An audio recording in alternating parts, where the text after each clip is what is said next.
3 children ran across a ballroom toward the man who controlled half the city's underground. He froze. They had his eyes. Every single one. His fiancée's champagne glass shattered on marble. His security detail reached for weapons they couldn't draw. And the woman he'd loved 3 years ago, the one who vanished without explanation, stood in the doorway with her hands trembling and her chin raised high. "Daddy!" they screamed. He'd built an empire on control. But he never controlled this. The night that changed everything. Started with 3 words he never expected to hear. This is their story. The Grand Bellevue Hotel glittered like a crown jewel against the New York skyline. Inside its crystal-lit ballroom, America's elite mingled beneath chandeliers worth more than most people's homes. Champagne flowed. Diamonds caught light. Laughter echoed off marble columns imported from Italy.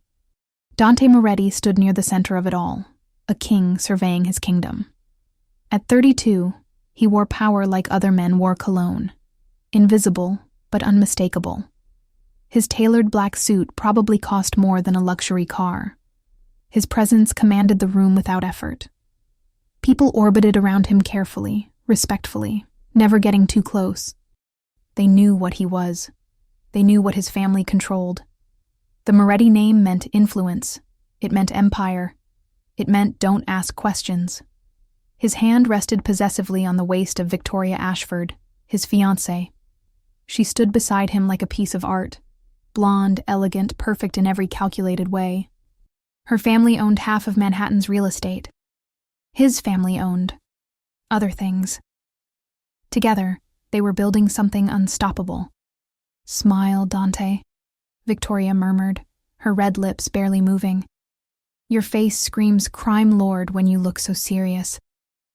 "I am serious," he replied quietly. "You're at a charity gala for children's hospitals. Try not to terrify the donors." He almost smiled. Almost. Victoria was brilliant in her own way. She understood the game. She knew exactly what their marriage represented. Power multiplied by money, wrapped in legitimacy. Love wasn't part of the equation. They both accepted that. His security detail stood positioned around the room's perimeter. 4 men in dark suits, earpieces barely visible, hands never far from concealed weapons. The Moretti empire required constant vigilance. Enemies didn't announce themselves at charity dinners, but they existed everywhere. "Mr. Moretti." An older gentleman approached, hand extended. "Thank you for your generous donation. The children's wing will be named after your mother." Dante shook his hand firmly. She would have wanted that. His mother had been gone 5 years. Cancer. The only person who'd ever seen him as more than what he'd become. Victoria handled the small talk with practiced ease while Dante's mind wandered. These events bored him. The pretense. The performance. He donated millions because it bought goodwill and laundered his reputation, not because he enjoyed watching rich people congratulate themselves for writing checks. The ballroom doors opened. A new group entered, late arrivals being ushered in by hotel staff. Dante barely noticed. He'd perfected the art of looking present while being mentally absent. Then the air changed. He couldn't explain it. Something shifted. A feeling crawled up his spine. Awareness. Recognition. Something primal that made every nerve-ending fire at once. He turned toward the entrance, and his entire world stopped. She stood in the doorway. Amara. His heart slammed against his ribs so hard he thought it might crack bone. 3 years. 3 years since she'd walked out of his life without explanation. 3 years since he'd stopped searching for her. 3 years since he'd convinced himself he'd moved on. She looked different. Older. Harder. Her dark skin seemed to glow under the chandelier light. Her hair, once long and wild, was styled elegantly. She wore a deep green dress that made her look like royalty. But it was her eyes. Those same warm brown eyes that made his chest tighten painfully. And then he saw them. 3 children, triplets. They flanked her like small satellites orbiting their sun. 2 boys and a girl, all dressed in matching formal outfits. They couldn't have been more than 3 years old. They moved with the careful coordination of siblings who were never apart. Dante's breath caught. The boy on the left had his eyes. No, all 3 of them had his eyes. That exact shade of dark green-gray that his father had, that his grandfather had. The Moretti eyes. Unmistakable. Impossible to fake. Victoria's nails dug into his arm. "Dante? What's wrong? You look like you've seen a ghost." He couldn't respond. Couldn't breathe. Couldn't think. Amara's gaze found his across the crowded room. For one eternal second, everything else dissolved. The music, the people, the pretense. There was only her, only them, only the question burning between them like wildfire. Her expression remained carefully neutral, but he saw it. The fear, the defiance, the truth. The triplets noticed him staring. The little girl pointed. "Mama, that man is looking at us." Amara's hand dropped to her daughter's shoulder, protective and immediate. Victoria's voice cut through his shock like glass. "Who is that?" "I don't know." Dante lied automatically. "Don't lie to me." Victoria's composure cracked just slightly. "You look like you're going to pass out. Who is she?" Before Dante could answer, the impossible happened. The 3 children broke free from their mother's hold. In perfect synchronization, they started running across the ballroom floor. Their small shoes clicked against marble. People turned to watch. A few smiled at the adorable sight. But Dante knew where they were running, straight toward him. "No," he whispered. "Daddy!" The little girl shrieked, her voice cutting through every conversation in the room. "Daddy!" The boys echoed, their faces bright with joy. Time fractured. Victoria's champagne glass slipped from her hand. It shattered against marble, the sound like a gunshot in Dante's ears. His security detail tensed, hands moving toward weapons before realizing the threat was 3 feet tall and utterly innocent. The triplets crashed into his legs like tiny missiles, their arms wrapping around him with the absolute trust of children who believed they were loved. "You came," the little girl said, her face pressed against his suit. "Mama said you'd be here." Dante stood frozen. His hands hovered in the air, not touching them, not pushing them away. He couldn't move, couldn't process, couldn't breathe. Across the room, Amara stood perfectly still. Her face had gone pale. Tears gathered in her eyes but didn't fall. She'd tried to grab them. She'd failed. Now everyone was watching. The most powerful crime lord in New York City. 3 children calling him daddy. His fiancée staring at him like he'd just driven a knife into her chest. "Get them off you," Victoria hissed. But Dante finally looked down. Really looked. The little girl had his eyes and his mother's smile. The first boy had his jawline. The second boy had his exact hair, dark and thick even at 3 years old. They were miniature versions of him, impossible to deny, impossible to explain away. He'd built an empire on control, on calculated moves, on never being surprised. But nothing, absolutely nothing, had prepared him for this. "Mama said you were busy," the little girl continued, oblivious to the tension. "But you're here now. Are you coming home with us?" One of his security men stepped forward. "Sir, should we—" "Don't touch them," Dante said quietly. His voice sounded like gravel. Amara finally moved. She crossed the ballroom in a rush, her heels clicking urgently. When she reached them, she immediately started pulling the children back. "I'm so sorry," she said, not looking at him. "They got excited. I told them, I'm sorry." Her voice, God, her voice. It punched through his chest like it always had. "Mama, why are you crying?" one of the boys asked. "I'm not crying, baby." She wiped her eyes quickly. "Come on, we need to go." "But Daddy, now." Her tone left no room for argument. The children reluctantly released Dante's legs. They looked confused, hurt, like they couldn't understand why their mother was dragging them away from someone they clearly thought they knew. Amara lifted the little girl into her arms. The boys clung to her dress. She turned to leave. Wait. The word left Dante's mouth before his brain approved it. She stopped. Her shoulders tensed. Slowly, she turned back to face him. Victoria's hand gripped his arm so tightly it hurt. Dante, what are you doing? He ignored her. His eyes locked on Amara's. Are they mine? The question echoed across the silent ballroom. Everyone had stopped pretending not to watch. Phones were definitely recording. Tomorrow, this would be everywhere. Amara's chin lifted. That stubborn, beautiful defiance he remembered so well. Does it matter? Yes. Why? You moved on. You're clearly very happy. Her gaze flickered to Victoria, cold and assessing. Don't worry. We don't need anything from you. That's not what I asked. She adjusted her daughter on her hip. Her hands shook slightly, but her voice stayed steady. Good night, Mr. Moretti. She turned away. The children looked back at him over her shoulders. Their faces were etched with confusion and sadness. They waved small hands. Bye, Daddy, they called. Then they were gone, disappearing through the ballroom doors like smoke. Dante stood motionless. His mind raced through impossible calculations. 3 years ago, Amara had left without warning. He'd thought she'd just gotten scared of what he was, what they were. He'd let her go because he'd thought it was what she wanted. 3 years ago. The triplets were 3 years old.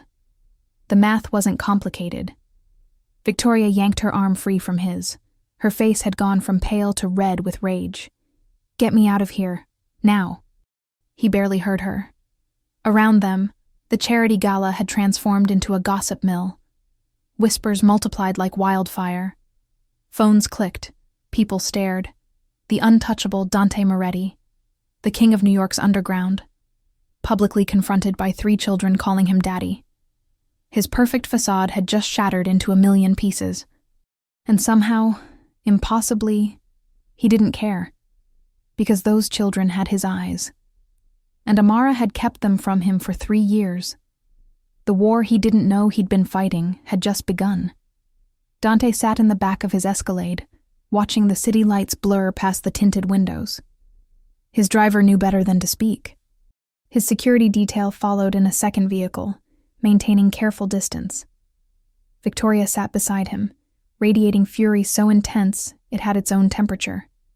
Explain, she said finally. Her voice was ice. There's nothing to explain. 3 children just called you daddy in front of 300 people. That requires an explanation. Dante's jaw tightened. I didn't know. You didn't know you had triplets. I didn't know she was pregnant when she left. Victoria laughed, but there was no humor in it. How convenient. The crime lord with triplets he conveniently forgot to mention while proposing marriage. Do you think I'm stupid, Dante? I think you're angry. Angry? She turned to face him fully, her perfectly applied makeup cracking slightly around her eyes. Try humiliated. Try blindsided. Try standing next to my fiancé while 3 children run screaming across a ballroom calling him daddy. Do you have any idea what this does to me? To my family? To our deal? Their deal. Not their engagement. Not their future. Their deal. I'll handle it, Dante said quietly. How? Those children exist. That woman exists. Half of New York society just watched your secret family reunion.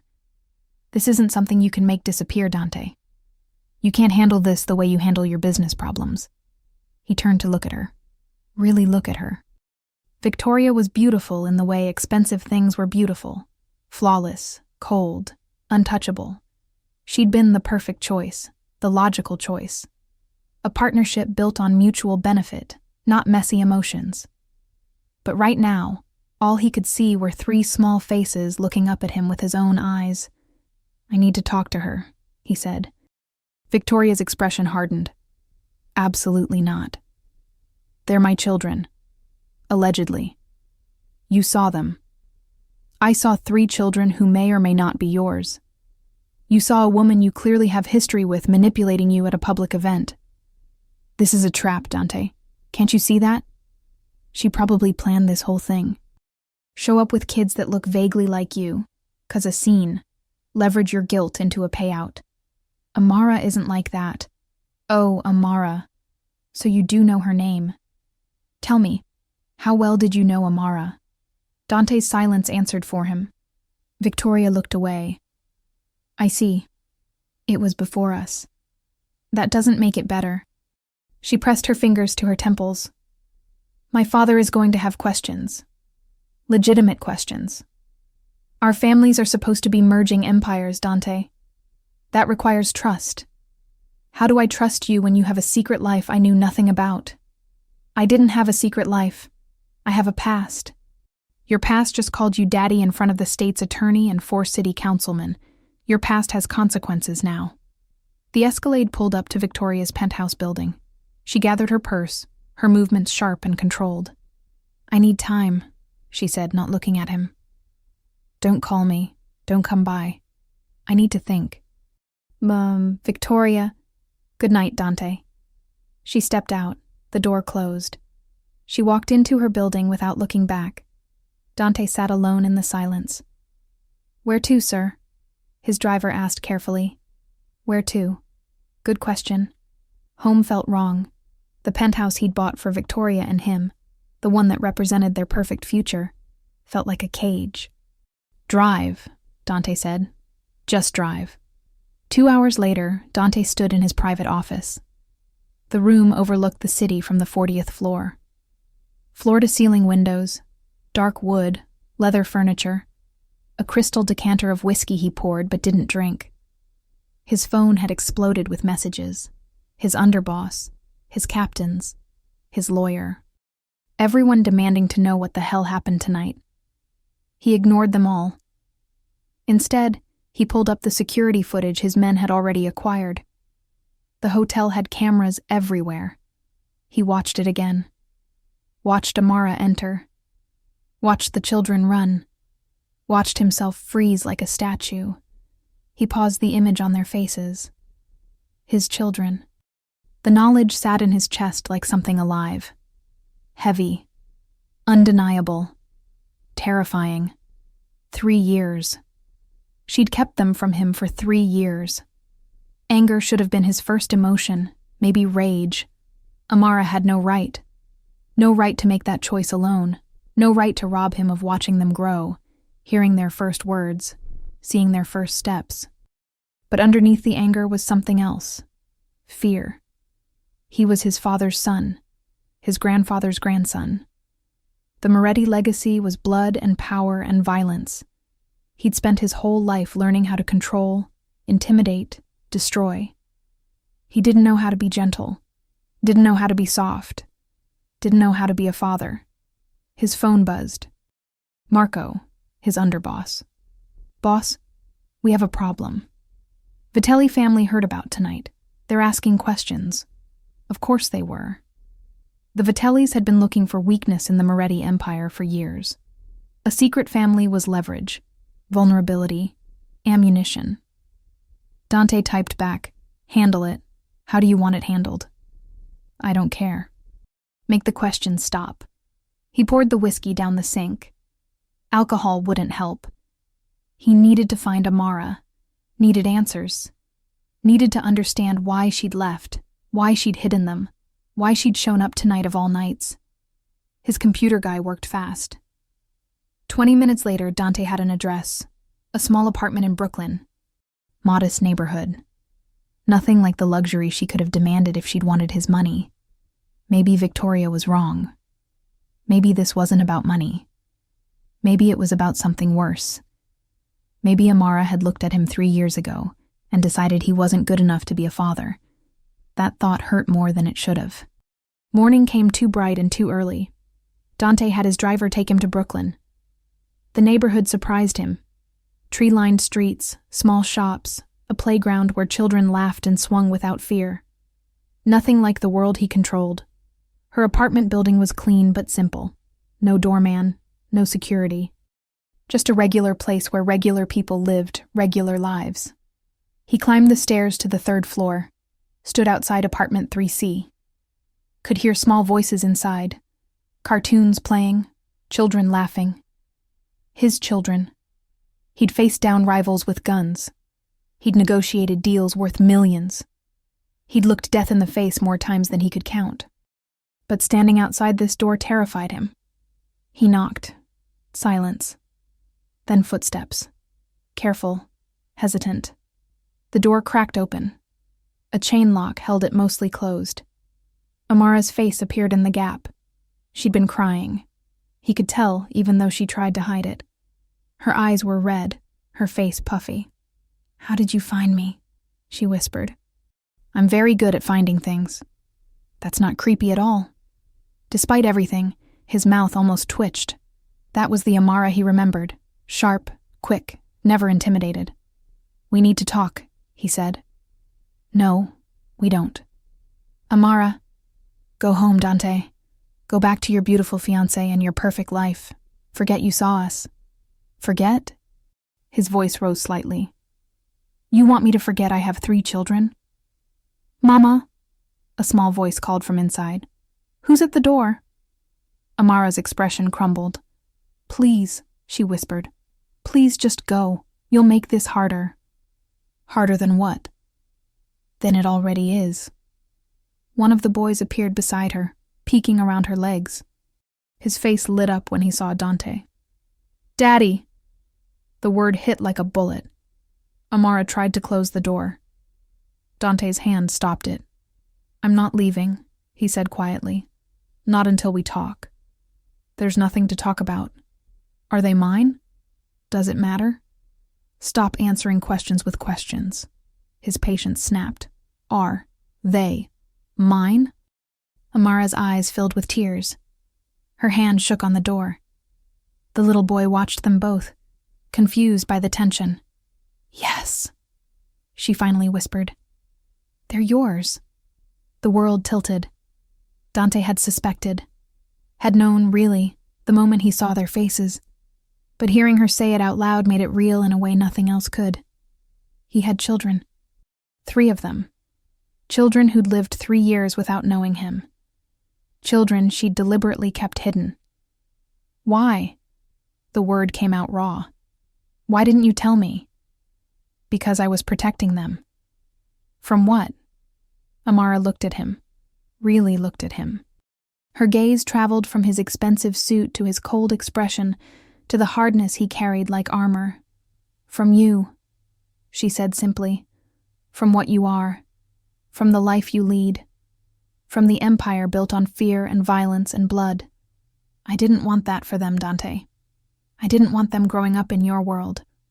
The truth cut deeper than any blade. So you decided I didn't deserve to know? I decided they deserved better. Better than having a father? Better than having a father who might get them killed." Silence crashed between them. Behind Amara, more small faces appeared. The other boy. The little girl. All 3 children stared at Dante with identical expressions of hope and uncertainty. "Mama, is that really our daddy?" the girl asked. Amara's composure finally broke. She sagged against the doorframe, her hand covering her mouth. Dante realized something in that moment. She wasn't cruel. She wasn't vindictive. She was terrified. Terrified of him. Terrified for them. Terrified she'd made the wrong choice. And underneath her fear was something else. Something that made his chest ache. She still loved him. He could see it in the way she looked at him. In the way her hand trembled.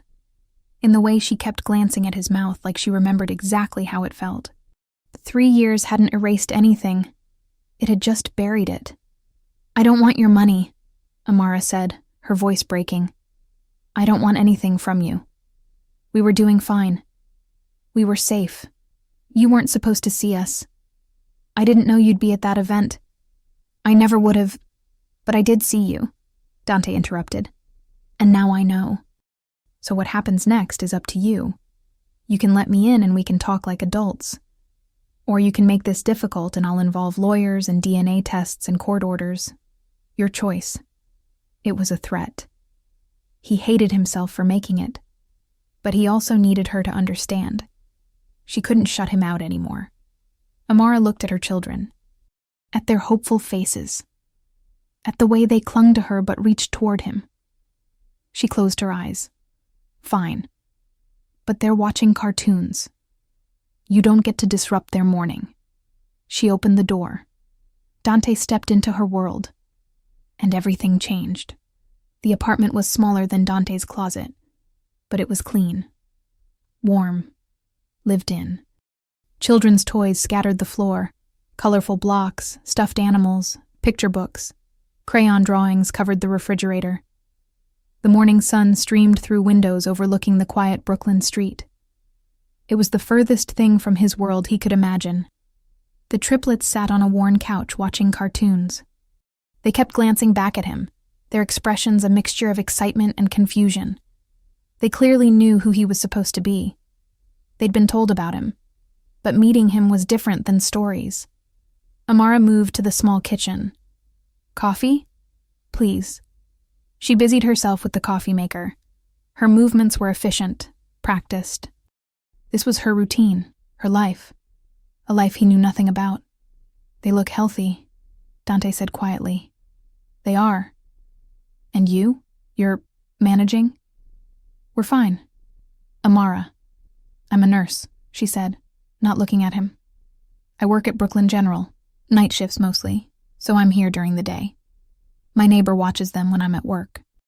We have everything we need. Except their father. Her hands stilled on the coffee mugs.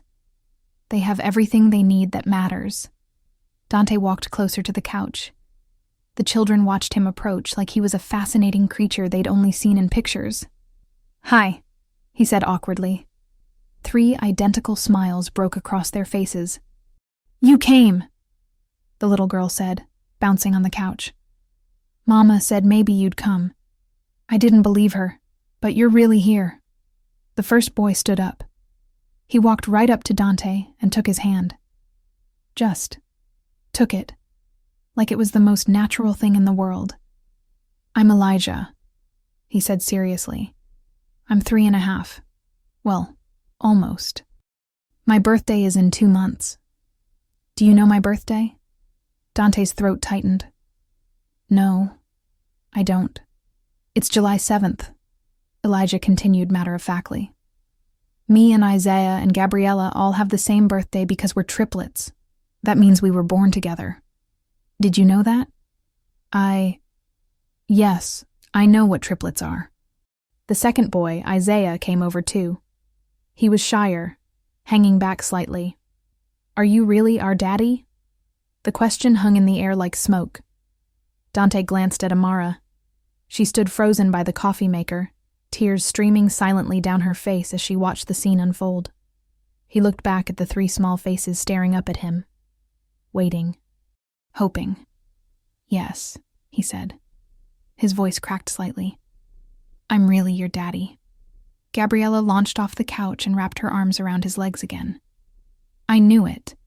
Isaiah said maybe Mama was making you up, but I knew you were real. Isaiah looked embarrassed. I didn't say she was making him up. I said maybe he was too busy to visit. Same thing. It's not the same. Is too. Is not. Kids, Amara said gently. Remember what we talked about. Inside voices. They immediately quieted. The obedience was instant and natural. They were well behaved, Dante realized. Amara had raised them right. Without him. The thought created a hollow ache in his chest. Do you want to see my drawings? Gabriella asked, tugging on his hand. Sure. She dragged him toward the refrigerator. The drawings were enthusiastic chaos. Stick figures, bright colors, creative interpretations of what might have been animals or houses or possibly aliens. This is me. She pointed to a figure with wild hair. And that's Isaiah. And that's Elijah. And that's Mama. And that's... She hesitated. That's supposed to be you. But I didn't know what you looked like, so I made you really tall with a cape. Dante stared at the drawing. In it, a figure with a cape stood next to the 4 of them. He was smiling. They were all smiling. A family that had never existed outside a 3-year-old's imagination. It's perfect, he managed to say. Elijah appeared at his other side. Do you want to see my truck collection? I have 17 trucks. Well, 16 and a half because one lost a wheel, but Mama says we'll fix it. Elijah, give Dante some space, Amara called softly. It's fine, Dante said. Show me your trucks. Elijah's face lit up like Christmas morning. 2 hours passed in a strange blur. Dante sat on the floor, his $1,000 suit forgotten, while 3 children showed him every toy they owned, told him every story about their preschool adventures, and asked him approximately 800 questions. Do you live in a castle? Not exactly. Do you have a dog? No. Can we get a dog? That's not my decision. Do you know Batman? Batman isn't real. Yes, he is. Miss Sarah at school said so. Miss Sarah is wrong. Through it all, Amara watched from the kitchen. She'd given up pretending to be busy. She just stood there, arms crossed, expression unreadable. Eventually, the children's energy started to wind down. Isaiah yawned. Gabriella rubbed her eyes. Nap time, Amara announced. A chorus of groans rose up. We're not tired, Elijah protested. Your eyes say different. Come on. Teeth brushed, bathrooms visited, beds made. They trudged toward the small hallway, their movements dragging with exhaustion. But before they disappeared, all 3 turned back. Will you be here when we wake up? Isaiah asked. Dante glanced at Amara. She gave the smallest shake of her head. I'm not sure, he said honestly. Gabriella's face fell. You're leaving? I have to go to work. But you just got here. I know, I'm sorry. Will you come back? Elijah asked. The question was so simple, so innocent, so impossible to answer. I'd like to, Dante said carefully. Promise? He looked at Amara again. Her expression had gone completely closed off. She was already building walls again, already preparing to shut him out. I promise I'll try, he said. It satisfied the children enough. They disappeared down the hall with Amara trailing behind, murmuring gentle reminders to brush teeth and use the bathroom. Dante stood alone in the small living room. Outside, Brooklyn went about its business. Kids played in the street. Cars passed. Life continued exactly as it had before he'd entered this apartment. But for him, nothing would ever be the same. Amara returned 15 minutes later. She moved to the kitchen, started cleaning coffee mugs with more force than necessary. Thank you, she said quietly, for being kind to them. They're easy to be kind to. You didn't have to stay this long. I wanted to. She turned to face him finally. Her eyes were red-rimmed, exhausted. What do you want from me, Dante? The truth. Why did you really leave? I told you. You told me what you thought would make me leave. Now tell me the truth. Amara leaned against the counter, her shoulders sagging with the weight of 3 years of secrets. I found out I was pregnant 2 weeks after you proposed the Castellano deal, she said softly. The one that required blood. You remember that? You came home covered in. I don't even know what. You wouldn't tell me. You just said business was handled. Dante remembered. The Castellanos had betrayed the Moretti family. He'd handled it personally. It had been messy and necessary and brutal. I looked at you that night, Amara continued, and I saw the future. I saw our children growing up in that world. I saw them learning that violence solves problems. I saw them becoming what you are. And I couldn't... Her voice broke. I couldn't do it. So I left. You should have told me you were pregnant. So you could talk me into staying? So you could promise you'd change? Men like you don't change, Dante. The Empire doesn't let you. I've seen what happens to families in your world. The wives who look the other way. The children who either follow in bloody footsteps or grow up resenting who their father is. I didn't want that for them. So you gave them no father instead? I gave them safety, peace, a normal childhood. They deserve to know who they are. They're mine, Amara said fiercely. They're 3 years old and they're mine. You don't get to walk in here after one morning and claim them. I'm not claiming them. They're already mine. DNA doesn't lie. Being a father is more than DNA. Then let me try. His voice rose. Amara flinched slightly but held her ground. Dante forced himself to breathe, to control the anger, the hurt, the overwhelming feeling of having lost 3 years he'd never get back. I want to know them, he said more quietly. I want to be in their lives. Not as some stranger who sends checks. Not as a name on a birth certificate. As their father. Your world will kill them. Not if I keep them separate. There is no separate. You think your enemies won't find out? You think the Vitellis or the Russos won't use them against you the second they learn these children exist? You're painting targets on their backs just by standing in this apartment? The words hit like physical blows, because they were true. His children were leverage now. Weakness. Vulnerability in a world that weaponized anything soft. I can protect them, he said. Can you? Can you really? Because last I checked, you can't even keep yourself safe. How many times have you been shot at in the last 3 years, Dante? How many close calls? How many nights did you come home bleeding? He didn't answer. That's what I thought. Amara wrapped her arms around herself. I'm not trying to punish you. I'm trying to protect them. If that makes me selfish or cruel or wrong, fine. I'll live with that. But I will not risk their lives to make you feel better about being their father. They need me. They need safety more. Silence stretched between them. Outside, children laughed. Inside, the weight of 3 years of choices pressed down like gravity. What if I walk away from it? Dante said suddenly. Amara blinked. What? The empire, the family business. What if I walk away? You can't. What if I could? Dante, you're the head of the Moretti family. You don't just walk away from that. Your father died making you the Don. Your grandfather built that empire. It's in your blood. So are they. He gestured toward the hallway where his children slept. Maybe my blood is better off in them than in the empire. Amara stared at him like he'd suggested flying to the moon. You're not serious. I might be. You don't even know them. So let me get to know them. By destroying everything you are? By walking away from your family's legacy? And then what, Dante?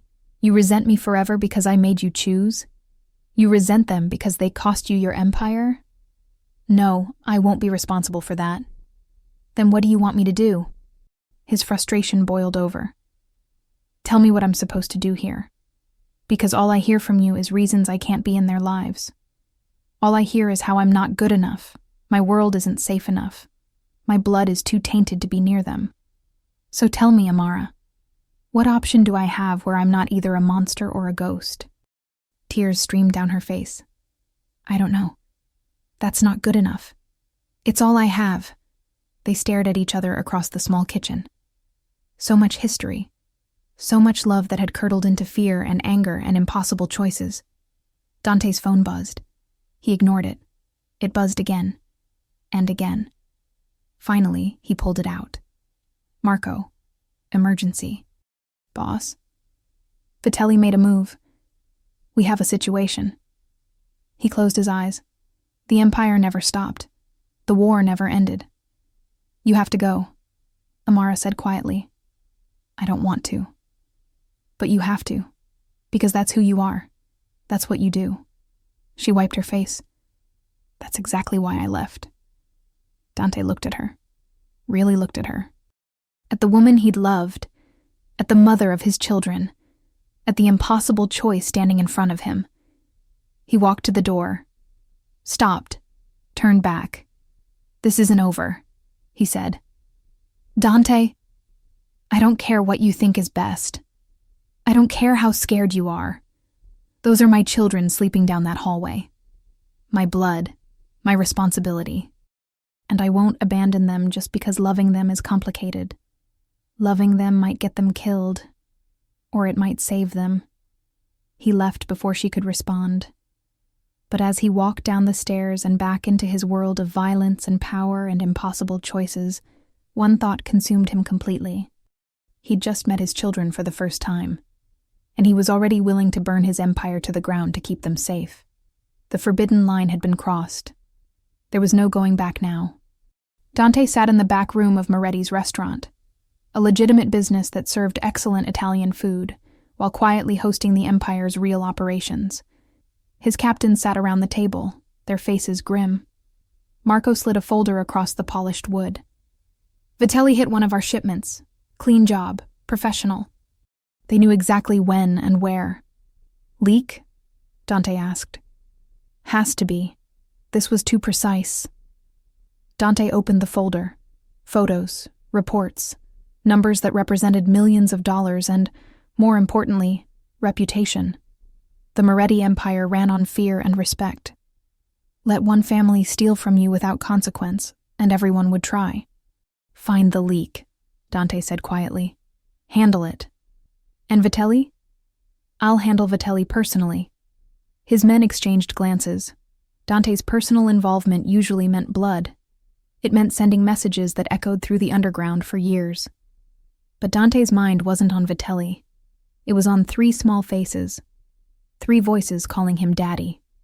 3 reasons his empire suddenly felt like chains instead of power. "Boss?" Marco leaned forward. "You all right? You've been off since that charity thing." "I'm fine. Those kids are not your concern." With respect, they became our concern the moment they ran across that ballroom.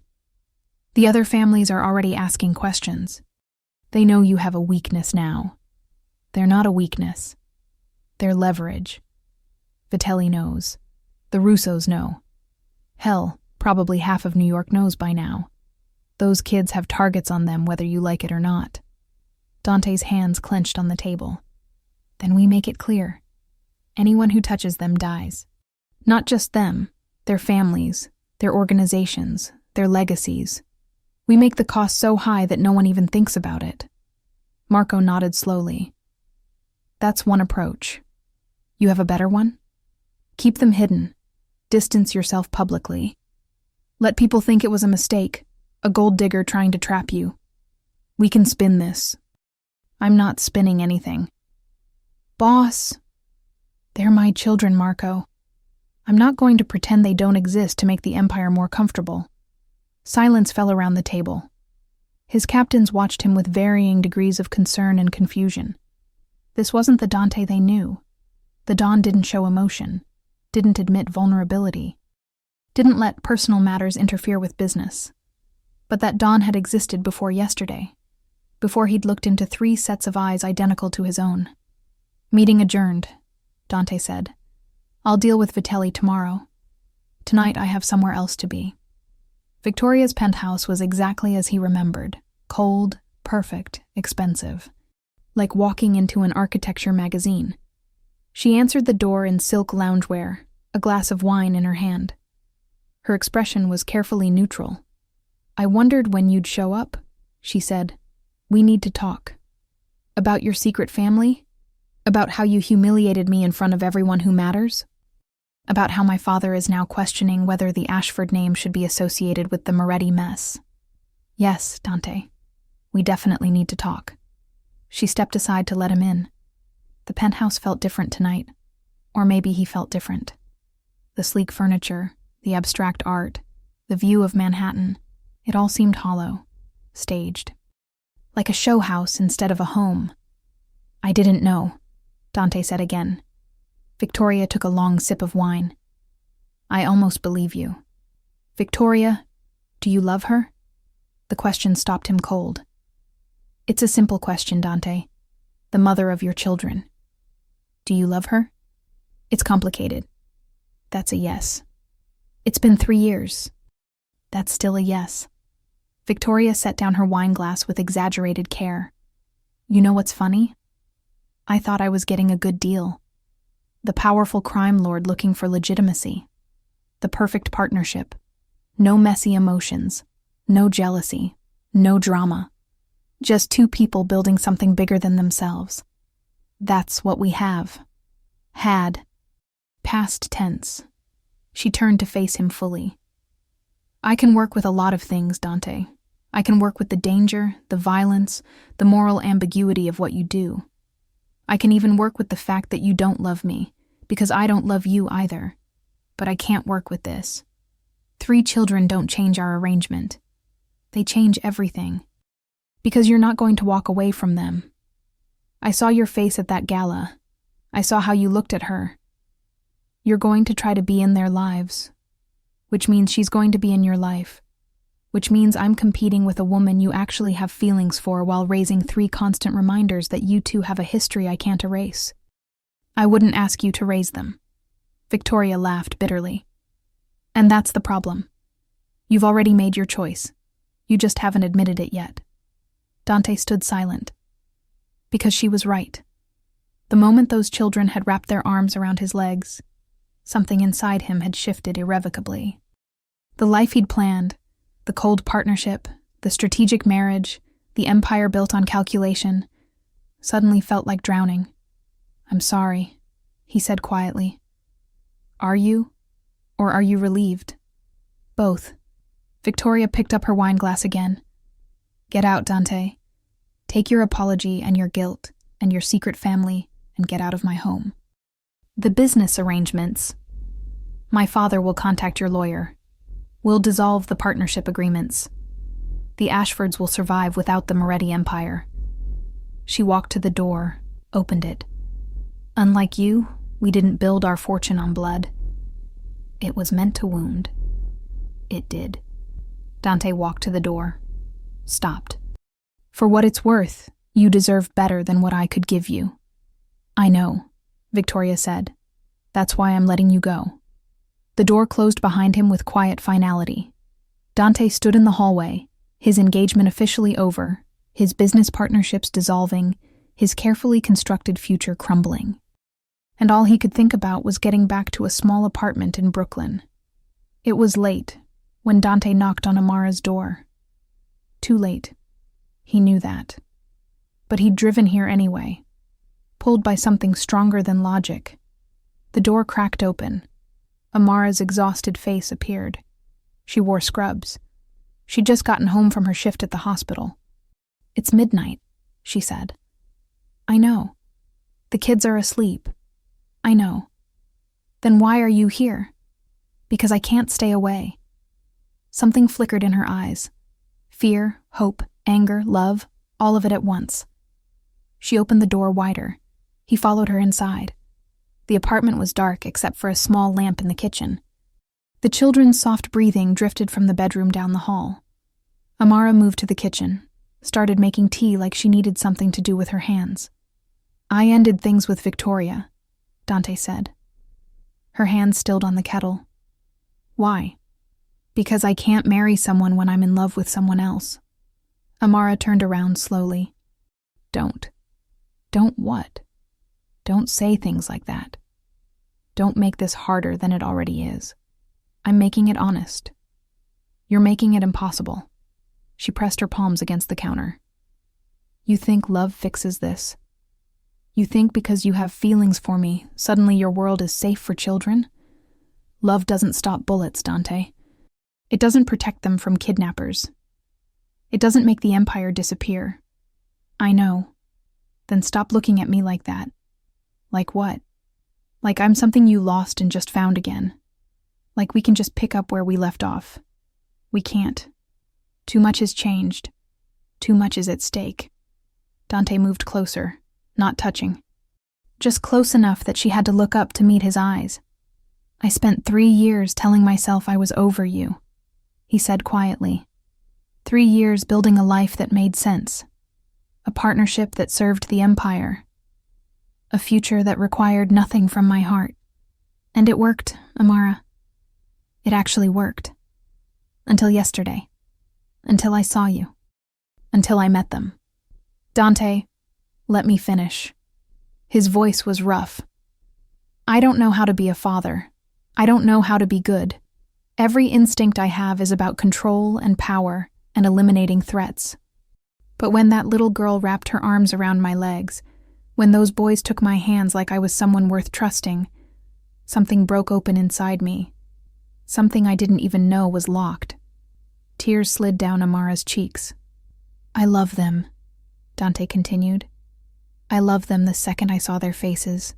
And I love you. I never stopped. So you can keep telling me all the reasons this can't work. You can keep listing the dangers and the obstacles and the impossibilities. But I'm not walking away. Not from them. Not from you. Not anymore. Your empire can burn." "You don't mean that." "Try me." Amara shook her head. "You'd resent me forever. You'd hate yourself for giving it up. And eventually you'd hate them for being the reason you had to choose. Or maybe," Dante said softly, "they're the reason I finally choose right." He reached out slowly, giving her time to pull away. She didn't. His hand cupped her face, his thumb brushing away her tears. "I'm not asking you to trust me completely," he whispered. "I know I have to earn that, but give me a chance. Let me try. Let me prove I can be more than what I was. What if you can't? Then you were right all along, and I'll live with knowing I failed them. But at least I'll have tried." Amara closed her eyes, leaned into his touch just slightly. "This is crazy. I know. It won't work. Maybe. You're going to break their hearts. Or maybe I'll protect them with everything I have." She looked up at him, really looked at him. And in her eyes, he saw what he'd been hoping for. She wanted to believe him. "One step at a time," she whispered. "You don't get to just move in and play house. You earn their trust. You prove you can show up consistently. You demonstrate that you're choosing them over the empire when it matters. Done.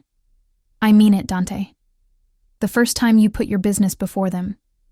The first time you break a promise because someone needs to be handled or a deal needs to be made, we're done. I won't let you teach them that love is conditional. I understand. Do you? Because loving children isn't like running an empire. You can't control them. You can't intimidate them into obedience. You can't eliminate their problems with money or threats. Being a father means being patient and gentle and present. It means reading bedtime stories and wiping tears and teaching them how to be good humans, even when you're exhausted. Can you do that?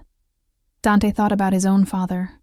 Cold, distant, present only when teaching him about power and violence and legacy. He thought about his childhood, loveless except for his mother, who'd tried to soften the sharp edges but ultimately couldn't protect him from what he'd become. He didn't want that for his children. He wanted them to be soft, happy, free, even if it meant destroying himself in the process. I can try, he said.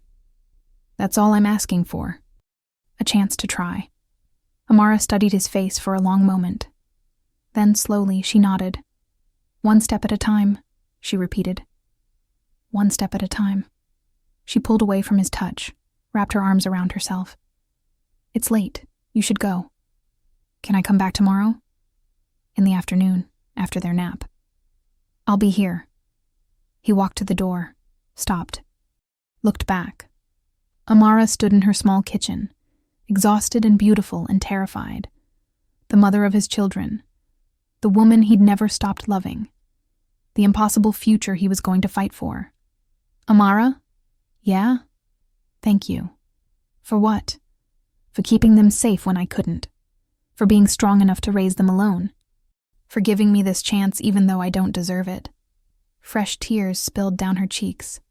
Get out of here before I change my mind. He left. But for the first time in 3 years, he felt something he'd almost forgotten. Hope. 3 months passed like seasons compressed into heartbeats. Dante showed up. Every day. Afternoon visits that stretched into evenings. Weekends spent on Brooklyn playgrounds instead of in Manhattan boardrooms. Bedtime stories read in voices that started awkward and gradually found rhythm. The triplets adored him.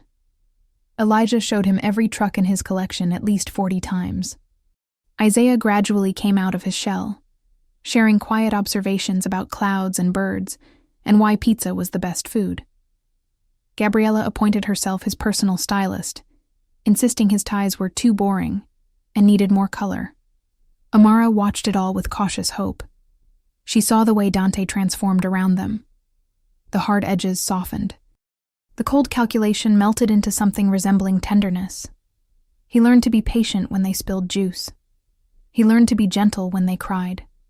He learned to be present even when his phone buzzed with Empire emergencies. But she also saw the tension. The way his jaw would tighten when Marco called. The way his eyes would go distant when news reached him about moves by rival families. The way he'd sometimes stand at her apartment window, staring out at the city like a king surveying territory he was slowly losing control of. The Empire didn't let go easily. And Dante was paying a price for choosing his children over his crown. "You're losing ground," Marco said bluntly. They sat in Dante's office, a meeting Dante had delayed 3 times to read bedtime stories and attend a preschool art show. "I know. The Russos moved into our territory. The Castellanos are making noise about old debts. Even smaller families are testing boundaries. They think you're weak now. Let them think it.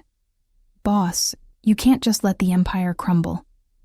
Your father—" "My father is dead." Dante's voice was sharp, and his empire was built on blood and fear and men who died young and alone. "I'm building something different. You're building a fantasy. You think you can walk away from this life? You think they'll just let you retire like some civilian who changed careers?" Architected narrative tension between conflicting character loyalties. Marco is right to be concerned. The criminal underworld doesn't work like a normal job. You can't just resign, but Dante is determined to find a way. "I need to show the increasing pressure from his old life, while also showing his commitment to his new one. This chapter needs to build toward an impossible choice that will be resolved in chapter 6. I don't care what they let me do. You will when they come for your kids." The words hung in the air like poison. Dante stood slowly. His voice dropped to something dangerous. "Say that again."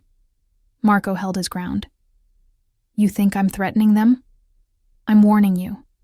The Vitellis know about your kids now. They know their names, their school, their routines. They know you're vulnerable. And the only thing keeping them safe right now is the fear that touching them means war. But that fear is fading fast because you're not acting like the Don anymore. You're acting like a father. And fathers are soft. Get out. Dante. Get out." Marco left, but his warning echoed long after the door closed. That night, Dante sat at Amara's small kitchen table while she made dinner. The triplets played in the living room, their laughter drifting through the apartment like music. "You're quiet," Amara observed. "Just thinking." "About?" "Everything." He watched her move around the kitchen with easy familiarity. This had become routine. Him showing up, them eating dinner together like a real family, him leaving before it got too late. Never staying overnight, never crossing lines that Amara kept carefully drawn. "Marco thinks I'm making a mistake," Dante said. "What kind of mistake?" "Choosing this over the Empire." Amara's hand stilled on the cutting board. "Are you? Choosing this?" "Every day. But it's getting harder." It wasn't a question. She saw everything, always had. That was one of the things he'd loved about her. She understood him in ways no one else bothered to. "The Empire is fracturing," he admitted. "Other families are moving into territory I would have defended with blood 6 months ago. My captains think I'm weak. My reputation is taking hits I can't afford. So what are you going to do?" "I don't know." Amara set down the knife, turned to face him. "You can't have both, Dante. I told you that from the beginning. You can't be the Dawn and be their father. Those worlds don't coexist." "Why not?" "Because one requires violence and fear and control. The other requires love and patience and vulnerability. You can't teach children to be good while running an empire built on bad. I can keep them separate. For how long? Until someone uses them as leverage? Until they're old enough to ask what daddy does for work? Until they Google your name and find articles about organized crime and federal investigations?"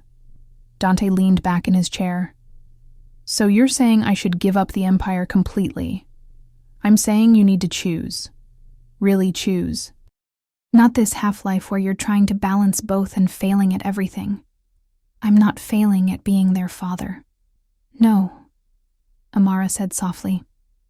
You're not. You've been wonderful with them. Better than I ever imagined. But you're failing at protecting them, Dante. Because as long as you're connected to that world, they're in danger. And eventually, that danger will find them. Before he could respond, Gabriella ran into the kitchen. Daddy, Isaiah said my drawing is ugly, but it's not ugly, right? Tell him it's not ugly. Dante smiled despite the heavy conversation. Your drawing is beautiful. See? She stuck her tongue out in the direction of the living room and ran back. Amara watched him with sad eyes. They call you Daddy now. I know. They love you. I love them too. Then prove it. Walk away from the empire. Really walk away. Find legitimate work. Build a real life. Stop trying to be two people at once. It's not that simple. It is that simple. It's just not that easy. 2 weeks later, everything came to a head. Dante was reading bedtime stories when his phone rang. Marco. He let it go to voicemail. It rang again immediately. And again. You should answer that, Amara said from the doorway. I'm busy. Dante. He sighed, kissed each of the triplets goodnight, stepped into the hallway. What? Marco's voice was tight with urgency. Vitelli made his move, hit 3 of our locations simultaneously, clean, professional, and boss. They left a message. What message? They know where the kids go to preschool. Dante's blood turned to ice. Say that again. They left a note. It had the school's address, their class schedule, a picture of the playground. They're making it clear. They can reach the kids whenever they want. The world tilted. Double security on the school, Dante said, his voice deadly calm. I want eyes on that building 24/7. I want... Boss, we can't protect them forever. Not like this. Not while you're playing house in Brooklyn. Vitelli knows you're distracted. He's using it against us. Then I'll handle Vitelli. How? The old way? With blood and fear and a message that echoes through the underworld? Because that's the only language these people understand. You've been too soft for too long. It's time to remind them why no one crosses the Moretti family. Dante closed his eyes, felt the pull of 2 different lives, 2 different men he could be. The Don who protected his empire with violence, the father who protected his children with presence. He couldn't be both. Amara was right. He'd been trying to balance on a knife's edge, and he was about to fall. Set up a meeting, Dante said finally. With all the families. I'm ending this. How? You'll see.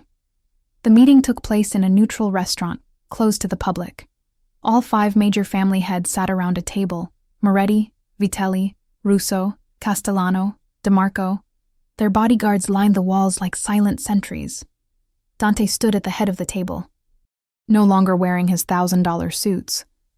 Just a simple black shirt and jeans. He looked different, softer somehow, but his eyes still carried the weight of everything he'd done, everyone he'd been. Thank you for coming, he said.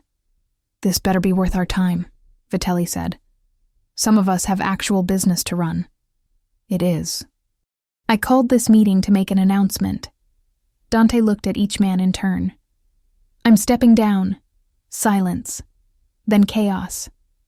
You can't just step down. The Moretti Empire doesn't have a succession plan. This is a trick. Dante held up a hand. The room quieted. He still commanded that much respect. I'm not walking away tonight, he said calmly. I'll spend the next 6 months transitioning power to my underboss, Marco. He'll take over the family operations. All legitimate assets will be liquidated or sold. All territories will be negotiated peacefully. I'm offering you a bloodless transition. In exchange for what? Russo asked suspiciously. In exchange for a guarantee. My children and their mother are off limits. Forever. No revenge, no leverage, no moves against them. They live their lives in peace, and I walk away without burning the city down on my way out." Vitelli laughed. "And if we refuse?" Dante's expression went cold. The man he'd been, the Don, surfaced just briefly enough to remind everyone what he was capable of. "Then I don't walk away peacefully," he said quietly. "I take all of you down with me. Every secret deal, every dirty judge, every crooked cop, every federal informant. I've spent 10 years building insurance files specifically for this moment. You refuse my terms, and I light the fuse and watch everything burn, including my own empire, including me. But you go down too." The room went deadly silent. "You're bluffing," Castellano said. "Am I? You want to test that theory?" No one moved. Dante pulled out 5 envelopes, slid one to each family head. "Insurance. Documentation of every criminal operation you run, enough to put each of you away for life. I've had these for years. They stay sealed as long as my family stays safe.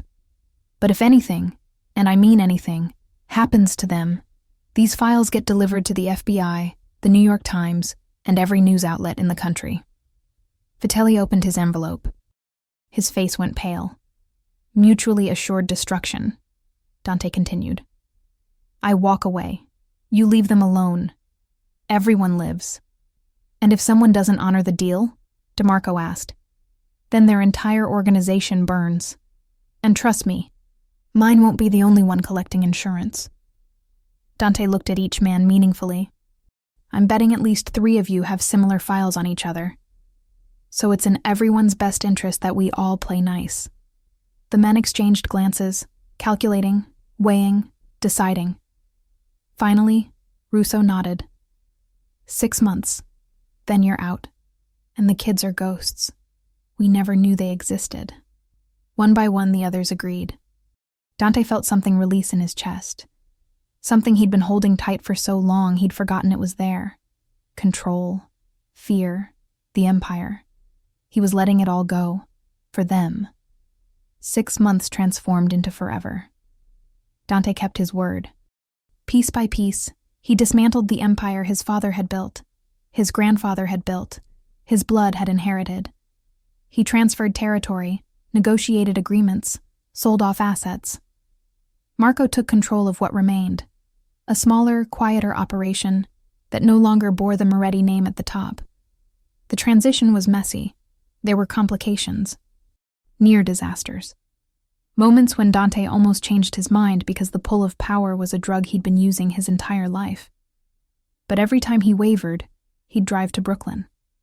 He'd watch Elijah show him truck number 17 and a half. He'd listen to Isaiah's quiet observations about the world. He'd let Gabriella critique his clothing choices. And the choice became clear again. This was his empire now. 3 small faces. 1 determined woman. A life built on love instead of fear. Present day. 1 year later. Dante woke to the smell of pancakes and the sound of controlled chaos. He rolled over in bed. His bed, in the house he'd bought for all of them in a quiet suburb outside the city. Amara's side was empty. She was already up, probably refereeing whatever breakfast disaster was unfolding downstairs. He smiled. A year ago, he wouldn't have believed this was possible. Wouldn't have believed he could walk away from everything he'd known and not miss it. Wouldn't have believed he could wake up in a house with toys scattered on the floor and tiny handprints on the windows and actually feel content. But here he was. He pulled on jeans and a t-shirt, ran a hand through his hair, headed downstairs.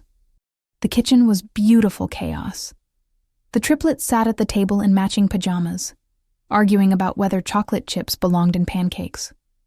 Amara stood at the stove, her hair piled on top of her head, wearing one of his old shirts that fell to her knees. They'd gotten married 3 months ago. Small ceremony. Just them and the kids and a justice of the peace. No empire politics. No family obligations. Just love. Morning, Daddy. Gabriella waved a fork enthusiastically. Mama's making pancakes shaped like animals, but mine looks more like a blob. All pancakes are blobs, Isaiah said philosophically. Not Elijah's. His looks like a truck. That's because I asked nicely, Elijah said smugly. Dante kissed the top of each of their heads, moved to Amara, wrapped his arms around her waist from behind. "Morning, Mrs. Moretti," he murmured against her neck.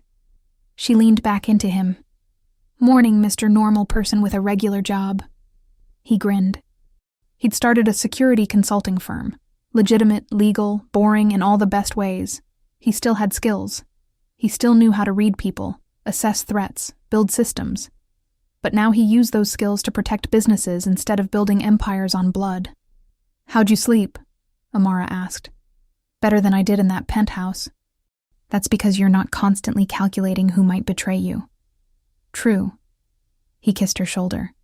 "Also because you're here." Sap. Absolutely. The triplets made gagging sounds at the affection. Dante and Amara laughed. Later that afternoon, Dante sat in the backyard watching the kids play. They had a decent-sized yard, not mansion territory, but enough space for a swing set, a sandbox, and room to run. Elijah drove his toy trucks through elaborate dirt roads he'd created. Isaiah lay on his back watching clouds.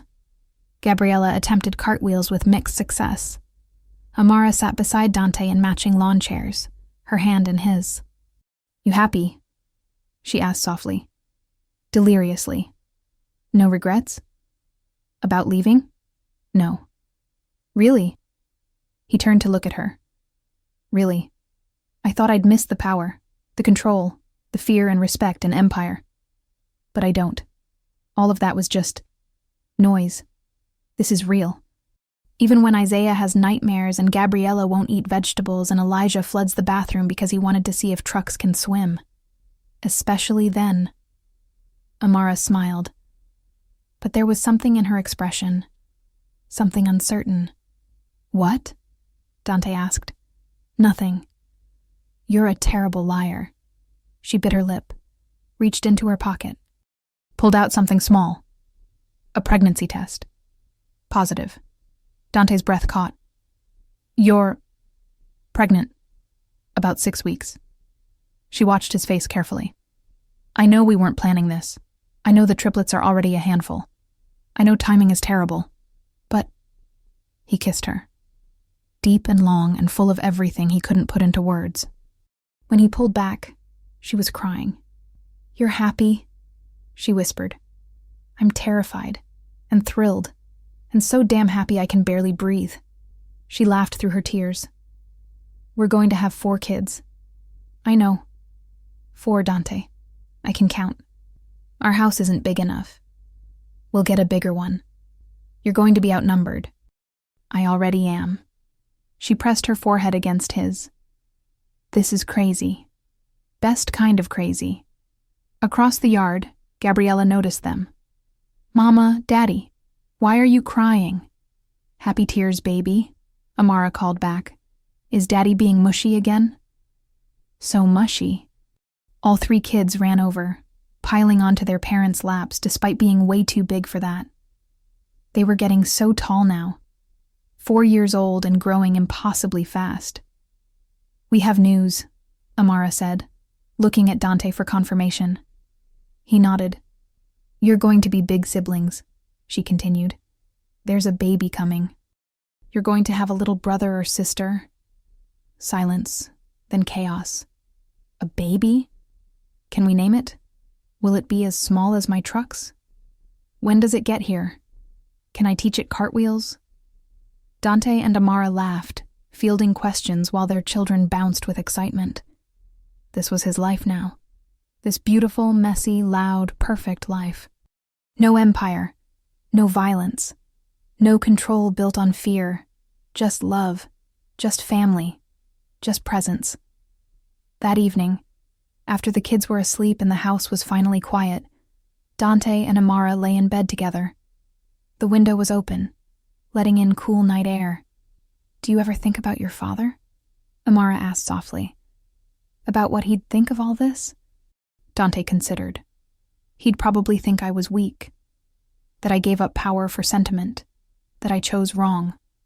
And do you care?" "No." He pulled her closer. "My father built an empire that required him to be hard and cold and distant. He died surrounded by men who feared him but didn't love him. I'm building something different. Something that'll last longer than territory and respect and fear. What's that? A family that actually wants me around. He kissed her forehead. Children who run to me instead of away from me. A wife who chose me not because of what I could give her, but because of who I'm trying to be. That's very poetic for a former crime lord. I contain multitudes. She laughed softly, then grew serious. Thank you. For what? For choosing us. I know how hard it was. I know what you gave up. Thank you for being brave enough to walk away from everything you knew to build this. Dante threaded his fingers through hers. I didn't give up anything that mattered. I just finally figured out what mattered most. And what's that? This. You. Them. The baby we're adding to this beautiful chaos. Morning pancakes shaped like blobs. Bedtime stories about trucks and clouds and cartwheels. Coming home to actual warmth instead of cold control. This is my empire now. And it's worth more than anything I left behind. Amara pressed her face into his chest. He felt her tears against his skin. I love you, she whispered. I love you too. Always have. Always will. 2 months later, Dante stood in the triplets' new preschool for parent visiting day. The walls were covered in colorful artwork. Children's laughter echoed from every corner. Parents milled around, admiring projects and taking pictures. He'd worried at first about exposure, about someone recognizing him, about the past finding them even in this quiet suburban life. But no one looked at him like the former Don of New York's underground. They looked at him like another dad wearing a name tag and trying not to step on art projects. Mr. Moretti? A teacher approached. I'm Miss Rodriguez. I have your 3 in my class. Please call me Dante. Dante. She smiled. Your children are wonderful. Gabriella is our resident artist. Isaiah is the most observant child I've ever taught. And Elijah. She laughed. Elijah knows everything there is to know about construction vehicles. That sounds about right. They talk about you constantly. It's always my daddy said, and my daddy did, and my daddy's coming to pick us up. You've made quite an impression. Something warm bloomed in Dante's chest. Pride, joy, belonging. They're easy to impress, he said. Actually, they're not. Children are excellent judges of character. They know when someone truly loves them, and they clearly adore you. Across the room, the triplets spotted him. Their faces lit up simultaneously. They ran over, colliding into his legs like tiny missiles. Daddy, come see my painting. Daddy, I built a tower taller than me. Daddy, Miss Rodriguez says you brought snacks for everyone. He'd brought cookies. Because that's what regular dads did. They brought snacks and attended visiting days and watched their children be proud of them. Show me everything, he said. They dragged him around the classroom, pointing out their work with serious pride. Other parents watched and smiled. A normal family. A normal dad. Nothing extraordinary. Except it was extraordinary to him. Because 5 years ago, he'd been a crime lord who thought family meant blood, and empire, and legacy built on fear. Now he was a father who knew family meant love, and presence, and legacy built on laughter. That night, the whole family lay in a pile on the living room floor. Amara's small baby bump pressed against Dante's side. The triplets sprawled across both of them, half asleep from a day of running and playing and showing off their artwork. Tell us a story, Gabriella mumbled. What kind of story? Dante asked. A happy one. He smiled in the darkness. Once upon a time, there was a man who thought he knew what power meant. He built an empire. He commanded respect. He controlled everything around him. But he was lonely. So lonely he didn't even realize it. That's sad, Isaiah murmured. It was. Until one day, he met someone who showed him a different kind of power. The power of love. And she gave him 3 gifts more precious than any empire. 3 children who called him daddy and made him want to be better than he was. "Is this about you?" Elijah asked, even though he was mostly asleep. "Maybe." "How does it end?" Gabriella whispered. Dante looked at Amara, at their children, at the life they'd built together. "Happily," he said softly. "It ends with him realizing he didn't lose anything when he walked away from his empire. He found everything that mattered, and he lived happily ever after." "That's a good ending," Gabriella said. "The best ending," Amara added, squeezing his hand. Dante closed his eyes. Let the weight of his family ground him. Let the peace of this moment fill all the places that power and control and empire had once occupied. He'd been a king once, feared and respected and utterly alone. Now he was a father, a husband, a man building a legacy that would actually last, and he'd never been happier. Outside, the world continued, the world. Somewhere, the empire he'd left behind still functioned. Somewhere, men still made choices based on power and fear and blood. But here, in this house, in this pile of love and warmth and sleepy children, a different empire thrived. One built on bedtime stories and pancake breakfasts and choosing presents over power. One that would outlast any territory or throne or crown. The empire of a father who loved completely. And that was worth more than anything he'd ever controlled. The end.